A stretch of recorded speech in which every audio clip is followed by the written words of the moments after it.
હવે પ્રકરણ 6માં ઓક્સિડેશન અને રિડક્શન એના પ્રશ્નો જોઈએ. પ્રશ્ન નંબર 86. દરિયાના પાણીમાંથી ક્લોરીન મેળવવા માટેની પ્રક્રિયામાં ડેલ્ટા જીનું મૂલ્ય કેટલું મળે છે? એટલે કે પ્રમાણિત છે આ મૂલ્ય. ગિબ્સની મુક્ત ઉર્જા પ્રમાણિત. હવે આ થિયરીમાં તમને આપેલો મુદ્દો છે, ગણવાનો નથી. એટલે તમે જો થિયરીમાં જોયું હોય તો ઓક્સિડેશન અને રિડક્શનમાં એટલે કે આપણે જો ડેલ્ટા જી બરાબર -NFE સૂત્ર મૂકીએ તો ડેલ્ટા જીનું મૂલ્ય કેટલું મળતું હતું? 422 કિલોજૂલ પ્લસ મળતું હતું. હવે એના ઉપરથી E0નું મૂલ્ય શોધ્યું તો કેટલો હોય? 2.2 વોલ્ટ આવતું હતું. એટલે એનો મતલબ એવો છે કે 2.2 વોલ્ટ કરતાં જો વધારે વોલ્ટેજ પસાર કરી તો ડેલ્ટા જીનું મૂલ્ય ઋણ થાય તો પ્રક્રિયા આપમેળે થાય. આવો મુદ્દો હતો. તો 400 ને તો કેટલું આવશે જવાબ? 422 તો છે જ, બરાબર. હવે કેવું આવશે? 400 પ્લસ આવશે તો જવાબ આવશે બી, બરાબર. એમાં જવાબ આવશે બી.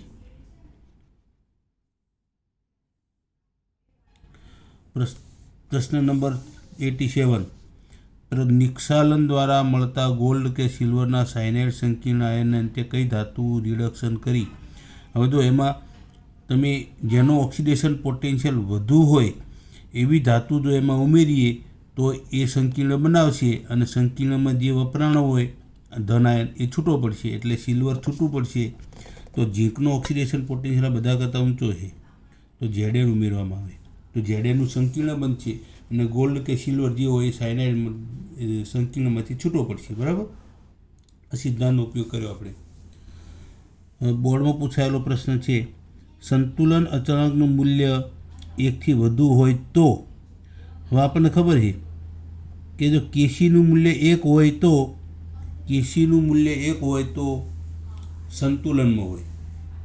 સંતુલન અચળાંકનું મૂલ્ય 1 કરતાં ઓછું હોય તો પ્રક્રિયા આપમેળે ન થાય અને કેનું મૂલ્ય 1 કરતાં વધુ હોય તો પ્રક્રિયા આપમેળે થાય. તો મૂલ્ય 1 કરતાં વધુ હોય તો પ્રક્રિયા આપમેળે થાય એટલે કે આપણને અનુકૂળ બનશે. અનુકૂળ બનશે એનો મતલબ કે આપણને વધુ નિપજ મળશે તો નિપજ વધુ મળશે. હજુ એના બદલે એમ પૂછે કે તો કે બરાબર 1 હોય તો સંતુલનમાં હશે અને કેનું મૂલ્ય 1 કરતાં ઓછું હશે તો નિપજ ઓછી મળશે, બરાબર. આપણામાં શું છે કે 1થી વધારે છે તો વધારે નિપજ મળશે. જવાબ આવશે બી. પ્રશ્ન નંબર 89. દરિયાના પાણીમાંથી ક્લોરીન મેળવવા માટે કઈ પ્રક્રિયા યોગ્ય ગણાય? દરિયાના પાણીમાંથી ક્લોરીન મેળવવું હોય તો દરિયાના પાણીમાં સોડિયમ ક્લોરાઇડ છે, બરાબર. સોડિયમ ક્લોરાઇડ પુષ્કળ પ્રમાણમાં છે.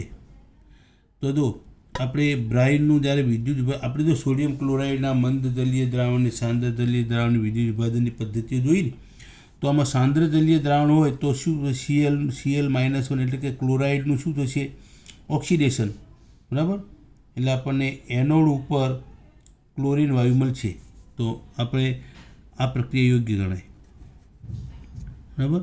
89માં એ પ્રક્રિયા જે છે ક્લોરાઇડનું ઓક્સિડેશન થાય અને ક્લોરીન વાયુ આપણને મળશે તો આપણે આ પ્રક્રિયા આપણે વીજ રસાયણના ચેપ્ટરમાં ચર્ચા કરી હતી એની, બરાબર. એનોડ ઉપર ક્લોરીન વાયુ મળશે. 90 number. Cl plus 2H2O Cl2 plus 2H વત્તા H2 પ્રક્રિયા માટે E0 કેટલા વોલ્ટ મળશે? હવે આ 90 નંબરનો પ્રશ્ન જે છે, બરાબર, તો આમાં Clનું ઓક્સિડેશન થયું, બરાબર, પાણીનું રિડક્શન થયું તો E0 કેટલા વોલ્ટ મળશે? આ વોલ્ટ તમારે યાદ રાખવા પડશે, બરાબર. તો 90 નંબરનો પ્રશ્ન જે છે એમાં 2.186 તમને બુકમાં આપેલો છે. બુકમાં તમને આ મૂલ્ય આપેલું છે એટલે તમને પૂછેલો હોવો જોઈએ, બરાબર. તો આ મૂલ્ય 2.186 વોલ્ટ મળશે, બરાબર. 91મો પ્રશ્ન. પીગલિત અવસ્થામાં સોડિયમ ક્લોરાઇડના વિદ્યુત વિભાજનથી કેથોડ અને એનોડ પર કઈ? હવે આ જે વીજ રસાયણનો પ્રશ્ન છે તો પીગલિત અવસ્થામાં પાણી તો હાજર છે નહીં તો સોડિયમ ધન આયનનું રિડક્શન થશે અને Clનું ઓક્સિડેશન થશે. તો એનોડ પર ઓક્સિડેશન થાય તો Cl-1નું ઓક્સિડેશન થાય તો એનોડ પર ક્લોરીન મળશે અને કેથોડ પર સોડિયમ મળશે. બરાબર. તો પહેલો કયો લખ્યો? કેથોડ. તો કેથોડ ઉપર કયો મળશે? સોડિયમ ધાતુ. અને એનોડ ઉપર શું મળશે? તો ક્લોરીન વાયુ મળશે. તો 91મો પ્રશ્ન જે છે એમાં જવાબ મળશે આપણને સોડિયમ ધાતુ મળશે કેથોડ ઉપર, અને એનોડ ઉપર ઓક્સિડેશન થાય એટલે ક્લોરીન મળશે. વીજ રસાયણમાં આપણે ચર્ચા કરી છે એની. 92મો પ્રશ્ન જે બોર્ડમાં પૂછાણો છે. તો પ્રશ્નનું સ્વરૂપ જોઈને ગભરાઈ ન જવું, એને બરાબર સમજો તમે કે સોડિયમ ક્લોરાઇડના સાંદ્ર જલીય દ્રાવણનું વિદ્યુત વિભાજન ગ્રેફાઇટના નિષ્ક્રિય ધ્રુવો વડે કરતા કઈ નિપજ. સોડિયમ ક્લોરાઇડનું સાંદ્ર જલીય દ્રાવણ છે. સાંદ્ર જલીય દ્રાવણ હોય તો જો સાંદ્ર હોય તો Cl-1નું ઓક્સિડેશન થશે એટલે આપણને ક્લોરીન મળશે. અને ક્લોરીન ઓક્સિડેશન થયું એનોડ ઉપર ક્લોરીન મળશે. તો એનોડ પર ક્લોરીન કેટલામાં છે? એનોડ પર ક્લોરીન 2માં છે. 2માંથી એક જવાબ હોવો જોઈએ. અને કેથોડ ઉપર શું છે કે જલીય દ્રાવણમાં સોડિયમ ધન આયનનું કદાપી રિડક્શન થશે નહીં.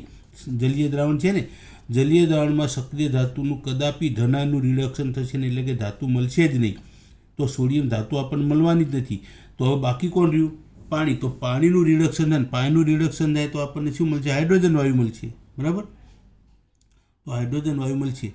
તો એનોડ ઉપર ક્લોરીન, એટલે આ 2માંથી એક જવાબ છે. આ તો છે જ નહીં. કેથોડ પર હાઇડ્રોજન અને દ્રાવણમાં એને હોય છે. કેથોડ પર એને, હવે એને તો મળવાનો જ નથી આપણને, તો જવાબ આવશે એ. બરાબર. સોડિયમ ધાતુ સક્રિય ધાતુ છે, એના ધન આયનનું રિડક્શન કેથોડ પર કદાપી નહીં થાય. તો સોડિયમ તો મળવાનો જ નથી, તો સોડિયમ સોલિડ તો મળશે જ નહીં. જવાબ મળશે આપણને એ. આ રીતે નક્કી કરવાનો જવાબ. બરાબર. પ્રશ્ન નંબર, હવે અશુદ્ધ ધાતુનું શુદ્ધિકરણ અને એલ્યુમિનિયમ, કોપર, આયન અને ઝીંક ધાતુનું નિષ્કર્ષણ એ આપણા કોર્સમાં છે. લગભગ એ છે કોર્સમાં. બરાબર. લગભગ આ છેલ્લો મુદ્દો છે. પ્રશ્ન નંબર 93. શૂન્યાવકાશ નિસ્યંદન પદ્ધતિ કઈ ધાતુના શુદ્ધિકરણમાં વપરાય? તો શૂન્યાવકાશ નિસ્યંદન, હવે આમ તો શૂન્યાવકાશ શા માટે રાખવામાં આવે કે જો આપણે કોઈ પણ ધાતુનું નિસ્યંદન કરતા હોય એને આપણે જો ગરમ કરીને એમાં ઓક્સિજન હાજર હોય તો ધાતુનું ઓક્સાઇડ બનશે, ધાતુ આપણને મળશે નહીં. તો એના માટે આપણે શું કરવું પડે? તો આવી ધાતુ મેળવવી હોય તો એને શૂન્યાવકાશમાં અથવા તો નિષ્ક્રિય વાયુની હાજરીમાં પ્રક્રિયા કરવી પડે. બરાબર. તો આ જે છે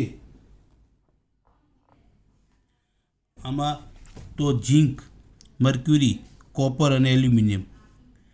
તો આમાં હજુ ઝીંક છે તો ઝીંક તો આપણે વિદ્યુત વિભાજન દ્વારા મેળવીએ છીએ, શૂન્યાવકાશમાં નથી પ્રક્રિયા. કોપર પણ નથી કરતા. અને આમાં આપણે એલ્યુમિનામાંથી એટલે હોલ હેરાલ્ડ પદ્ધતિ પણ શૂન્યાવકાશ. તો બાકી રહી કઈ? મર્ક્યુરીને આપણે શૂન્યાવકાશમાં મેળવવો પડે. બરાબર. વિદ્યુત વિભાજનથી નહીં મળે. પ્રશ્ન નંબર 94. નીચેના પૈકી કઈ પદ્ધતિ અશુદ્ધ ધાતુના શુદ્ધિકરણ માટે અયોગ્ય ગણાય? એટલે કે અશુદ્ધ ધાતુનું શુદ્ધિકરણ માટે કઈ પદ્ધતિ વપરાશે નહીં આમાંથી, મતલબ એવો થયો. બરાબર. તો બાષ્પ અવસ્થા શુદ્ધિકરણ થાય. બાષ્પ અવસ્થા શુદ્ધિકરણ આપણે શાનું કર્યું હતું? મોન્ડ કાર્બોનિલ પદ્ધતિ યાદ કરો, નિકલનું શુદ્ધિકરણ. પછી કેલ્સિનેશન. કેલ્સિનેશનથી આપણને કેલ્સિનેશનમાં અશુદ્ધ ધાતુનું શુદ્ધિકરણ, તો આમાં અશુદ્ધ ધાતુનું શુદ્ધિકરણ નહીં થાય. ક્રોમેટોગ્રાફીમાં થશે, ઇલેક્ટ્રોનેશનમાં થશે. કેમ કે આપણે એલ્યુમિના એ ઇલેક્ટ્રોનેશન પદ્ધતિ કહેવાય. તો 94માં કેલ્સિનેશન એની પદ્ધતિ નથી. એ તો આપણે શું કરીએ? કાર્બોનેટ કે હાઇડ્રોક્સાઇડ કે હોય, કોઈ જલીય હોય, સદળ હોય તો નિર્જળ બનાવવામાં, ઓક્સાઇડ રૂપમાં રૂપાંતર કરવામાં, આમાં આપણને ઓક્સાઇડ મળશે. બરાબર. તો અશુદ્ધ ધાતુના શુદ્ધિકરણમાં કેલ્શિયમ નહીં આવે. પછી પ્રશ્ન નંબર 95. ઝીંક અને મર્ક્યુરી જેવી પ્રમાણમાં નીચા ગલનબિંદુ ધરાવતી ધાતુઓ માટે કઈ શુદ્ધિકરણ પદ્ધતિનો ઉપયોગ થાય? તો જો જેનું ગલનબિંદુ નીચું હોય એના માટે આપણે કઈ પદ્ધતિ વાપરી શકીએ? બરાબર. તો સહેલાઈથી બાષ્પમાં રૂપાંતર જો થતી હોય તો આપણે નિસ્યંદન કરી શકીએ એનું. તો એની બાષ્પમાં ધારો કે ઝીંક હોય, ઝીંક અને એની સાથે બીજી ધાતુની અશુદ્ધિ, આ ધાતુનું આપણે શુદ્ધિકરણ, અલગીકરણ બીજા અર્થમાં. તો આપણે બીજી ધાતુ એની સાથે આપણે ગરમ કરીએ તો આનું મેલ્ટિંગ પોઈન્ટ નીચું હોય એટલે બાષ્પમાં સહેલાઈથી ગલનબિંદુ નીચું હોય તો આ પહેલાં પીગળી જશે, બાકીની પીગળશે નહીં તો અલગથી જ, તો ઝીંક અલગથી, મર્ક્યુરી પણ અલગ થઈ જશે. બરાબર. 96. ગરમ ઢળતી સપાટી પરથી અશુદ્ધ ધાતુને પસાર કરી તેનું શુદ્ધિકરણ કરવાની પદ્ધતિ કયા નામે ઓળખાય? તો એને દ્રવગલન કહેવાય. 96માં જે છે એમાં દ્રવગલન. એટલે આમ ઢળતી સપાટી હોય, આવી ઢળતી સપાટી, એની પર તમે ધાતુ, અશુદ્ધ ધાતુ નાખો, ધારો કે એસએન, ટીન, તો આમાં તમે ગરમ કરશો તો એસએન પીગળશે, બાકીને નહીં પીગળે. તો એસએન પીગળે તો અહીંયા ભેગી કરી લો, તો શુદ્ધ અવસ્થામાં આપણને અહીંયા શુદ્ધ અવસ્થામાં એસએન મળશે. બરાબર. તો આ ઢળતી સપાટી પર ગરમ કરો તો જેનું મેલ્ટિંગ પોઈન્ટ નીચું છે એ પીગળી જશે, તો એ પ્રવાહી અવસ્થામાં આપણને મળશે, ઘન અવસ્થામાં રૂપાંતર થશે, બાકીને અશુદ્ધ અહીંયા રહી જશે. તો આને દ્રવગલન કહેવાય. દ્રવગલન પદ્ધતિ કઈ ધાતુનું શુદ્ધિકરણ થાય? SN, tin. મેં કહ્યું તમને ટીન, એસએન. વિદ્યુત વિભાજનની પદ્ધતિ દરમિયાન અશુદ્ધ ઉમદા ધાતુઓ કે જે એનોડ આગળ ઓક્સિડેશન પામીને, તો એને શું કહેવાય? એનોડ પંખ કહેવાય. વિદ્યુત વિભાજનમાં યાદ કરો. તો 99મો પ્રશ્ન. વિદ્યુત વિભાજન પદ્ધતિમાં જો યોગ્ય પોટેન્શિયલ ગોઠવવામાં આવે તો મળતી ધાતુનું પ્રમાણ શેના પ્રમાણમાં હશે? 99મો પ્રશ્ન. આ બધા પ્રશ્નો છે ને, આ શુદ્ધિકરણ એ આપણે વીજ રસાયણ ચેપ્ટરને વધુ અસર કરશે, એટલે કે એના આધારે આપણે જવાબ વધારે આપી શકીશું. તો યોગ્ય પોટેન્શિયલ ગોઠવવામાં આવે તો મળતી ધાતુનું ફેરાડેનો નિયમ યાદ કરો.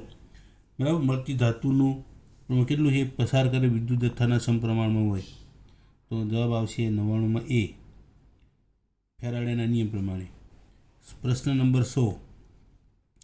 કેટલીક ધાતુઓની અશુદ્ધિઓ તેમના પીગલનમાં વધુ દ્રવ્ય અને ઘન અવસ્થામાં ઓછી હોય તો આ સિદ્ધાંતનો ઉપયોગ કઈ પદ્ધતિમાં કરવામાં આવે? એ આપણે કયો કર્યો? ઝોન રિફાઇનિંગમાં કર્યો.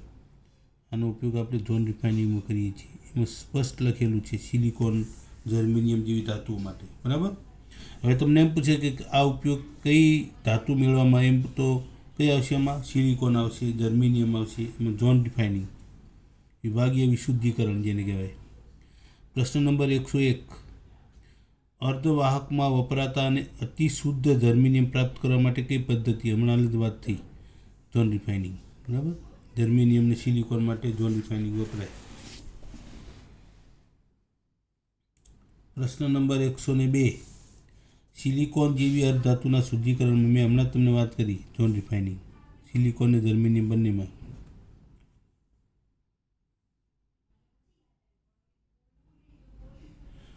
મોન્ડ કાર્બોનિલ પદ્ધતિ કઈ ધાતુના શુદ્ધિકરણમાં વપરાય? એ પણ વાત કરી. મોન્ડ નામના વૈજ્ઞાનિકે આપી હતી કાર્બોનિલ નિકલ માટે, તો નિકલ માટે વપરાશે. બરાબર. હવે આવ્યો નિકલ, તો જવાબ આવશે એ. પછી અશુદ્ધ નિકલના 330 થી 350 કેલ્વિન તાપમાને સીઓની હાજરીમાં ગરમ કરવામાં આવે તો કયું નિકલ? તો ટેટ્રા કાર્બોનિલ નિકલ 0, આઈયુપીસી નામ, અથવા તો નિકલ ટેટ્રા કાર્બોનિલ બનશે, તો NiCO4. જવાબ આવશે સી. 105 પ્રશ્ન નંબર. NiCO4 ને કેટલા તાપમાને ગરમ કરવાથી વિઘટન? હવે આ વિઘટન જે છે તમને આમ તો ઉપર આપી દીધેલો જ છે. બરાબર. તો 105માં જવાબ આવશે બી. બરાબર. 450. એટલે આ કાર્બોનિલ બન્યો અને એનાથી ઊંચા તાપમાને તમે વિઘટન કરશો તો શુદ્ધ નિકલ આપણને મળશે મોન્ડ કાર્બોનિલ પદ્ધતિમાં. પ્રશ્ન નંબર 106. નિકલ ટેટ્રા કાર્બોનિલ સંકીર્ણ સંયોજનમાં તટસ્થ લિગેન્ડ કોને કહેવાય? તો એમાં તટસ્થ લિગેન્ડ કયો છે? તો સીયુ તટસ્થ લિગેન્ડ છે, કેમ કે Ni 0 છે, તો એટલે એમાં NiCO4 જે છે ઉપર, તો આનો વીજભાર 0, નિકલનો પણ 0. એનું આઈયુપીસી નામ શું થાય? ટેટ્રા કાર્બોનિલ નિકલ કૌંસમાં 0. બરાબર.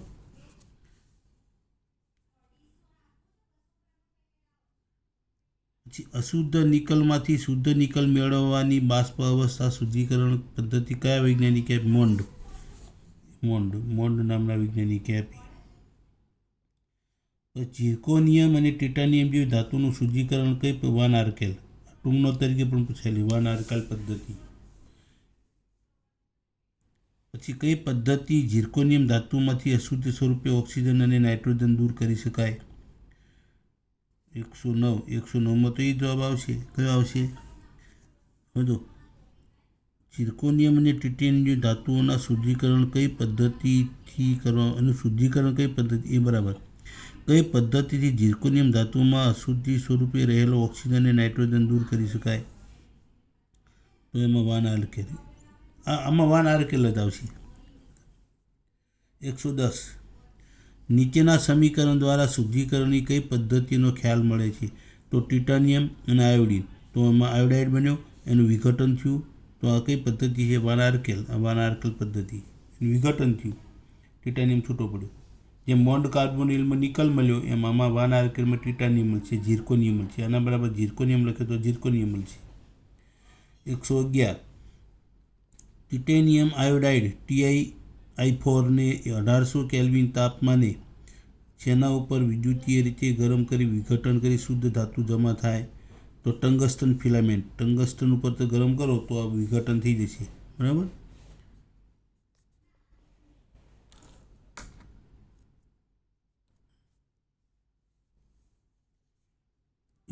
પ્રશ્ન નંબર. વાન આલ્કેલ પદ્ધતિ વડે ઝિર્કોનિયમ અને ટિટાનિયમમાં અશુદ્ધિ રૂપે રહેલા કયા વાયુ દૂર ઉપર આવી ગયું? બરાબર. નાઇટ્રોજન અને ઓક્સિજનને દૂર કરી શકાય.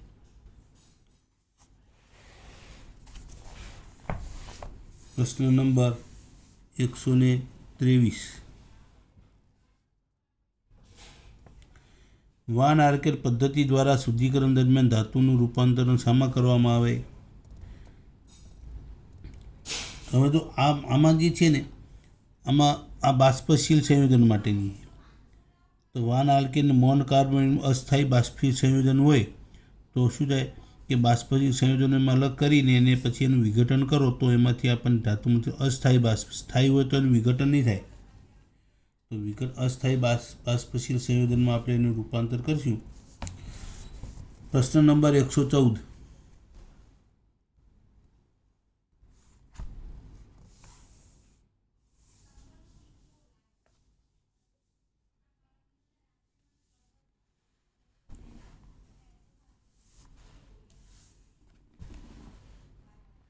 પ્રશ્ન નંબર 114.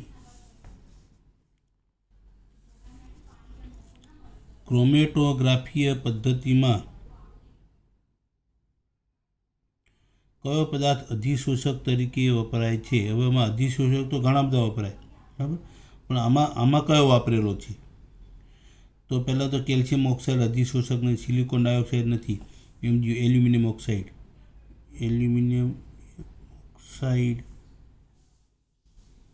એલ્યુમિનિયમ ઓક્સાઇડ અધિશોષક છે, બોક્સાઇડ. બરાબર.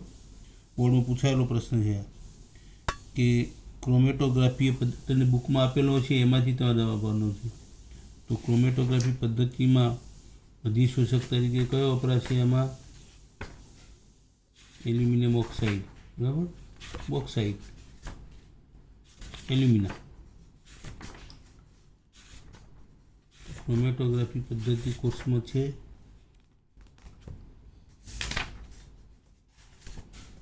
પ્રશ્ન નંબર 115.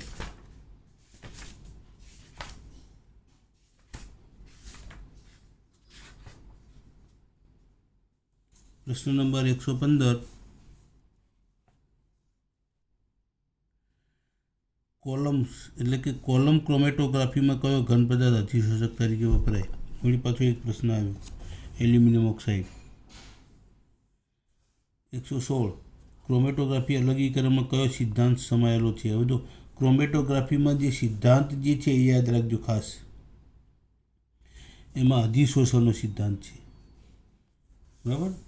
કે પેપર ક્રોમેટોગ્રાફી જે છે, કોલમ ક્રોમેટોગ્રાફી, તો એમાં, અને બીજી કે ક્રોમેટોગ્રાફીના પ્રકાર કેટલા? કોલમ ક્રોમેટોગ્રાફી, પેપર ક્રોમેટોગ્રાફી અને ગેસ ક્રોમેટોગ્રાફી. તો આપણે જે વાપરીએ કોલમ ક્રોમેટોગ્રાફી છે, બરાબર. એમાં અધિશોષણનો સિદ્ધાંત છે, પછી એનું અપશોષણ કરવામાં આવે. 117. ધાતુના શુદ્ધિકરણ માટે ક્રોમેટોગ્રાફી પદ્ધતિ કઈ પદ્ધતિ? ધાતુના શુદ્ધિકરણ માટે તો ગ્લાસ ક્રોમેટોગ્રાફી, બરાબર, ગેસ, પેપર, કોલમ અને ગ્લાસ. 117 ડી ગ્લાસ ક્રોમેટોગ્રાફીનો ઉપયોગ કરવામાં આવે છે. 118 ક્રોમેટોગ્રાફી અલગીકરણ પદ્ધતિમાં એલ્યુમિનિયમ ઓક્સાઇડ અધિશોષક વપરાય તો કયા નામે ઓળખાય? હવે જો અલગીકરણ પદ્ધતિમાં એલ્યુમિનિયમ ઓક્સાઇડ જે છે એ જો અધિશોષક તરીકે વપરાતો હોય તો એને આપણે કોલમ ક્રોમેટોગ્રાફી કહીએ. કોલમ એટલે સ્તંભ, ગુજરાતીમાં સ્તંભ કહેવાય. 119 બોક્સાઇટ કાચી ધાતુમાં અશુદ્ધિ તરીકે શું જોવા મળે? બોક્સાઇટમાં અશુદ્ધિ તરીકે શું હોય? સિલિકોન, ટિટાનિયમ ને એફિનો આપેલ તમામ આવશે. પછી 120 પ્રશ્ન નંબર. બોક્સાઇટને દળીને તેનું શોધન કરવાની પ્રક્રિયા હવે જો બોક્સાઇટને દળી તેનું શોધન ડાયજેસ્ટ કરવાની પ્રક્રિયામાં કઈ બાબત અયોગ્ય ગણાય? હવે એમાં આપણે 6-8% NaOH નાખીએ છીએ. તાપમાન પણ આપણે 473 થી 513 રાખીએ છીએ. ટંગસ્ટન ફિલામેન્ટ એમાં ના આવે, દબાણ રાખીએ છીએ. 120. હવે 121મો પ્રશ્ન.